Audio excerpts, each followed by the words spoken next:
నగర జీవిని వేధిస్తున్న నిద్రలేమి. పూర్తి వివరాలకు చదవండి రేపటి సాక్షి హైదరాబాద్ ఎడిషన్.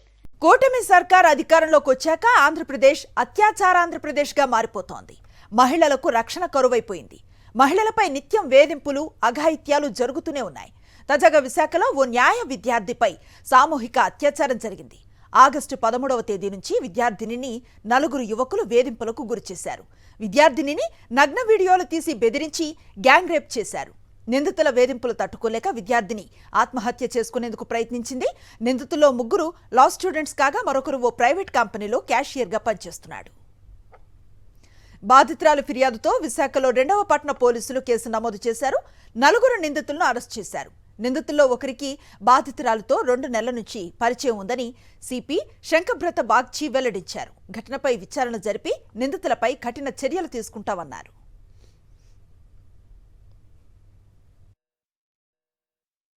ఈ కేసులో కూడా వెంటనే 4 అరెస్ట్ చేశాము. ఇప్పుడు రిమాండ్ పంపిస్తున్నాం. అతనితో ఒక అబ్బాయితో ఇంతకుముందే సంబంధం ఉంది.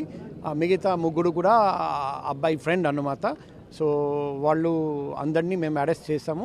లాస్ట్ 2 months నుండి అబ్బాయి ఫిజికల్ రిలేషన్షిప్లో ఉన్నారు. సో అందరినీ అరెస్ట్ చేసి ఈరోజు జైలు పంపిస్తున్నాం. అందరూ మేజరు.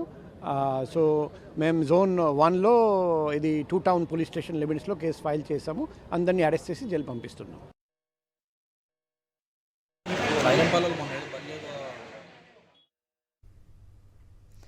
ఇదే అంశంపై పూర్తి సమాచారాన్ని అందిస్తారు మా కరెస్పాండెంట్ నరేష్. అసలు ఏం జరిగింది? కేసును చాలా త్వరితగతిన సాల్వ్ చేసినట్లుగా కనిపిస్తోంది. పోలీసులు నిందితులందరినీ అదుపులోకి తీసుకున్నట్లుగా చెప్తున్నారు. ఎలాంటి అప్డేట్స్ ఉన్నాయి? అనుశ్రీ, విశాఖపట్నంలో గత 4 రోజుల క్రితం ప్రేమోన్మాది ఘటన మరవక ముందే ఇప్పుడు మరొకసారి సామూహిక అత్యాచారం కేసు బయటకు వచ్చింది. అయితే పూర్తిగా ఈ కేసుకు సంబంధించి చూసుకుంటే ఆగస్టు 10వ తేదీన బాధితురాలు తన క్లాస్మేట్ అనే వ్యక్తి మిత్రుడితోటి బయటకు వెళ్ళడం జరిగింది. ఆ తర్వాత మళ్ళీ 11వ తేదీ సేమ్ అదేవిధంగా బయటకు రావాలని కోరగా బాధితురాలు అతను నమ్మి అతనితో పాటు విశాఖపట్నంలోని 2 టౌన్ పోలీస్ స్టేషన్ పరిధిలో ఉన్న బాధితురాలు ఫ్రెండ్ ఇంటి వద్దకు వెళ్ళడం జరిగింది. అక్కడ ఆమెని నగ్న స్థితిలో వీడియోలు తీసి బ్లాక్మెయిల్ చేస్తూ వచ్చారు. ఆగస్టు నెల నుంచి ఇప్పటి వరకు కూడా పూర్తిగా కూడా ఆమెపై పలుమార్లు లైంగిక దాడికి పాల్పడ్డారని, ఆ వీడియోలు చెప్పి బెదిరిస్తున్నారని, ఇలాంటి తరుణంలోనే ఆమె ఏం చేయాలో తెలియక ఒకసారి ఆత్మహత్య యత్నానికి కూడా పాల్పడడంతో ఆ సమయంలో బాధితురాలు తండ్రి తనను చూసి వెంటనే ఏమైందని కనుక్కోగా ఆరా తీగా పూర్తిగా తనకు జరిగిన ఇబ్బందుల గురించి, వారు ఏ విధంగా వేధించారు అంశంపై గురించి పూర్తిగా బాధితురాలు తన తండ్రితో చెప్పడంతో వెంటనే బాధితురాలు తండ్రి ఇద్దరు కూడా విశాఖపట్నంలోని గాజువాక పోలీస్ స్టేషన్కి వెళ్ళారు. అయితే గాజువాక పోలీసులు ఈ కేసును న్యూపోర్ట్కి వెళ్లాల్సిందిగా చెప్తుంటో న్యూపోర్ట్ పోలీసులు ఈ కేసును 2 టౌన్ పోలీస్ స్టేషన్లో కేసు ఫైల్ చేస్తారని అక్కడ పంపించగా బాధితులు వెంటనే న్యూపోర్ట్ పోలీస్ స్టేషన్ నుంచి 2 టౌన్ పోలీస్ స్టేషన్ రావడం జరిగింది. 2 టౌన్ పోలీసులు పూర్తిగా కూడా కంప్లైంట్ చూసుకున్న తర్వాత ఈ కేసుకు సంబంధించి ఎవరెవరు నిందితులుగా ఉన్నారో వారి గురించి వివరాలు ఆరా తీశారు. అయితే పూర్తిగా బాధితుల వద్ద స్టేట్మెంట్ తీసుకున్న తర్వాత ఈ కేసులో మొత్తం 4 అదుపులో తీసుకున్నారు. వారిని ఇంకా రిమాండ్కి తరలించాల్సి ఉంది. అయితే ముఖ్యంగా ఈ కేసులో అసలు సంబంధం చూసుకుంటే మొట్టమొదటిగా ఈ కేసులో ప్రధాన నిందితుడిగా బాధితురాలు ఫ్రెండ్ ఉన్నారు. ఆ తర్వాత మిగిలిన 3 కూడా ఆ ఫ్రెండ్కి సంబంధించిన 3 కూడా ఆ స్నేహితులే. వీరు 3 ఈ 4లో 3 లా చదువుతున్న విద్యార్థులుగా గుర్తించారు పోలీసు అధికారులు.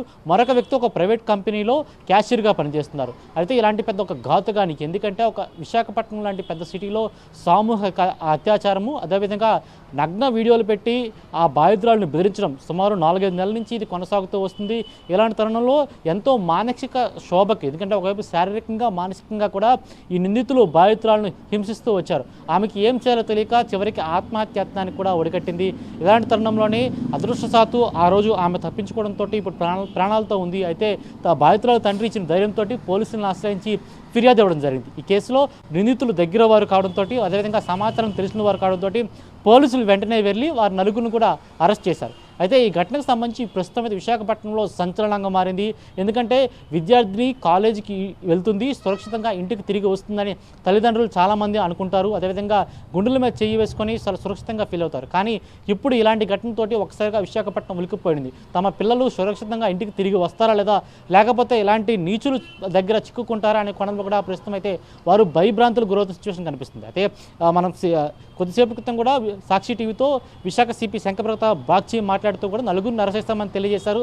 అయితే పూర్తిగా ఇలాంటి నిందితులకు కఠిన శిక్షలు విధించాలని కూడా స్థానికులు కోరుతున్న సిచ్యువేషన్ అయితే కనిపిస్తుంది. అనుష్ఠ రైట్ థ్యాంక్ యూ నరేష్.